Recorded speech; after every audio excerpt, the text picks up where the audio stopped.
আসসালামু আলাইকুম, welcome to মিয়াস lazy blog. আমি এখন এক নজরে কোরআনের ডক্টর মিজানুর রহমান আজহারীর সূরা কাহফ পড়ব।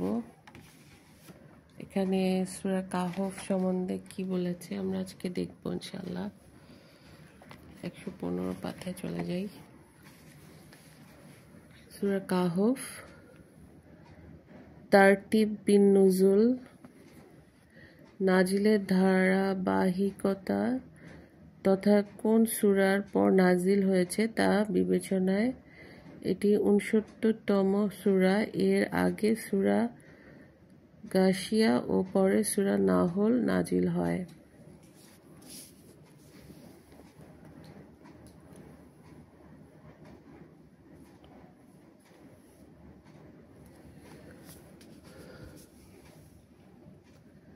তারতিব ফিল মুসহাফ, বর্তমান কুরআন মজিদের বিন্যাস অনুযায়ী এটি 18 নম্বর সূরা। এর আগে আছে সূরা বনি ইসরাইল ও পরে আছে সূরা মারিয়াম। এক নজরে কাহফ মাক্কি যুগের শেষের দিকে নাজিল, আয়াত 110, সূরা নাম্বার 18, মাক্কি, মানে এটা মক্কা শরীফে নাজিল হয়েছিল। নামের রহস্য, কাহফ নামের মানি হচ্ছে গুহা। এই সূরায় গুহায় ঠাঁই নেওয়া কয়েকজন যুবকের গল্প উঠে এসেছে। তখনকার এক রোমান শাসক মূর্তি পূজা করার জন্য বেজায় চাপ দিচ্ছিল ওই যুবকদের, মানে আল্লাহকে বাদ দিয়ে অন্য কাউকে ইলাহ ও রব মানতে হবে। কিন্তু যুবকরা কোনোভাবেই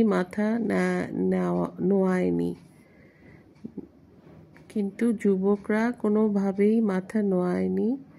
শেষমেশ চাপের মুখে টিকতে না পেরে তারা লোকালয় ছেড়ে গিয়ে ঠাঁই নেয় নির্জন গুহায়। সেখান থেকেই সূরার নামকরণ করা হয়েছে কাহফ, মানে গুহা। ধারণা করা হয় এ সূরাতে নবীজিকে হিজরতের আগাম ইঙ্গিত দেওয়া হয়েছে, কারণ আমাদের রাসূল সাল্লাল্লাহু আলাইহি ওয়াসাল্লাম একটা গুহায় ছিলেন কোরআন শরীফ নাজিল হওয়ার আগে, অনেক দিন একা নির্জনে কাটাতেন। মেজর থিম, কোরআনের বৈশিষ্ট্য, গুহাবাসী যুবকদের ঘটনা। 2 নাম্বার হচ্ছে 2 জন জমি মালিকের ঘটনা, মুসা ও খিজির আলাইহিস সালামের ঘটনা, জুলকারনাইনের ঘটনা, কিয়ামত প্রসঙ্গ। আচ্ছা,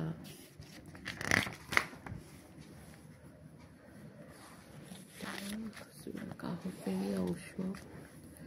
সূরা কাহফ শুরু ও শেষ সম্পর্ক। সূরার শুরুতে মুমিনদের জন্য সুন্দর প্রতিদানের সুসংবাদ দেওয়া হয়েছে। যেসব মুমিন ভালো কাজগুলো করতে থাকে তাদের আল্লাহ এ মর্মে সুসংবাদ দেন যে তাদের জন্য আছে সুন্দর প্রতিদান, আর এর শেষে এই সুন্দর প্রতিদান কি তার বিস্তারিত জানানো হয়েছে। অন্যান্য সূরার সাথে সম্পর্ক, এ সূরার আগের সূরা হলো সূরা বনি ইসরাইল, যা আল্লাহ তাআলার প্রশংসা বর্ণনা দিয়ে শেষ হয়েছে, আর সূরা কাহফে শুরু হয়েছে আল্লাহর প্রশংসা দিয়েই। শানে নুজুল, মক্কার কুরাইশদের মাথায় ফন্দি চাপলো মুহাম্মদ সাল্লাল্লাহু আলাইহি ওয়াসাল্লামকে ওরা ভুয়া প্রমাণ করবে।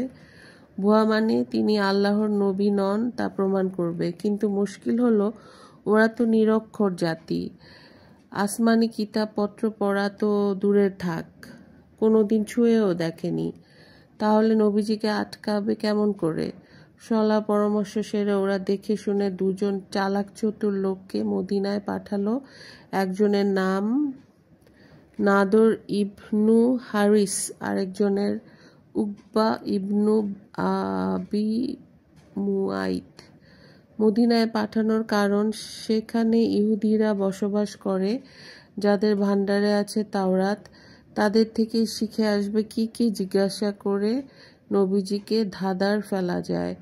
হাল বৃত্তান্ত জেনে মদিনার ইহুদিরা শিখিয়ে দিল 3টি প্রশ্ন, এগুলোর জুৎসই জবাব দিতে পারলেই তবে সে নবী, নইলে না। প্রথম প্রশ্ন, গুহাবাসী যুবকদের ঘটনাটা কি? দ্বিতীয় প্রশ্ন, জুলকারনাইনের গল্পটাই বা কেমন? আর তৃতীয় প্রশ্ন, রূহ কি জিনিস? নবীজিকে এই 3 জিজ্ঞাসার উত্তর জানাতেই আল্লাহ এই সূরাটি নাজিল করেন। সুবহানাল্লাহ। প্রথম প্রশ্ন, গুহাবাসী যুবকদের ঘটনাটা কি? দ্বিতীয় প্রশ্ন, জুলকারনাইনের গল্পটাই বা কেমন? আর তৃতীয় প্রশ্ন, রূহ কি জিনিস? নবীজিকে এই 3 জিজ্ঞাসার উত্তর জানাতেই আল্লাহর এই সূরাটি নাজিল করেন। সুবহানাল্লাহ। সেগমেন্ট, কুরআন, আসহাবে কাহফের ঘটনা, দুনিয়ার চাকচিক্য। কুরআন, এই কুরআনের মধ্যে কোনো অসঙ্গতি নেই। একে নাজিল করা হয়েছে পাপীদের জন্য সতর্কতা বার্তা আর মুমিনদের জন্য সুসংবাদ হিসেবে। আসহাবে কাহফের ঘটনা, ঈমান বাঁচাতে কয়েকজন যুবক জীবনের ঝুঁকি নিয়ে